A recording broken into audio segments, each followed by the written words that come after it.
महत्त्ववान शेतकरी news channel मध्ये आपले स्वागत। ताज्या आणि महत्त्वाच्या घडामोडी जाणून घेण्यासाठी आमच्या चॅनलला लाईक करा, सबस्क्राइब करा आणि बेल आयकॉनवर क्लिक करा। कन्नड तालुक्यातील पिंपरखेडा येथील विविध कार्यकारी सोसायटी मंडळाने जिल्हा मध्यवर्ती बँकेच्या आगामी निवडणुकीसाठी एकमताने ठाम निर्णय घेत सोसायटी संघाचे प्रतिनिधी म्हणून राजू भरतसिंग कुरणकार यांची बिनविरोध निवड केली आहे। या निर्णयामुळे परिसरात समाधानाचे आणि उत्साहाचे वातावरण निर्माण झाले आहे।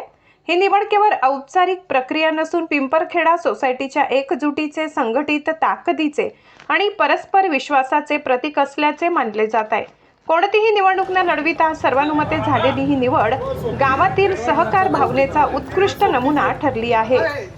या ठरावाला सोसायटीचे चेअरमन, संचालक मंडळ तसेच सर्व सभासदांनी बहुमतांनी पाठिंबा दिला। विशेषतः चेअरमन फकीरराव काळे यांच्या नेतृत्वाखाली हा निर्णय घेण्यात आला।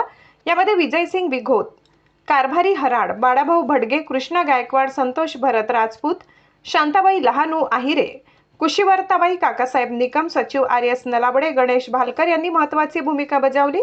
राजू कुरणकार यांच्या निवडीमुळे सोसायटीच्या माध्यमातून शेतकरी व सभासदांच्या समस्या प्रभावीपणे मांडल्या जातील, तसेच जिल्हा मध्यवर्ती बँकेच्या कामकाजात पिंपरखेड्याचे प्रतिनिधित्व सक्षमपणे होईल असा विश्वास व्यक्त केला जात आहे। दरम्यान या बिनविरोध निवडीबद्दल सर्व पदाधिकारी, संचालक व सभासदांचे आभार व्यक्त करण्यात आले असून पुढील काळात अशाच एकजुटीने विकासात्मक निर्णय घेण्याचा निर्धार सोसायटीकडून व्यक्त करण्यात आला आहे।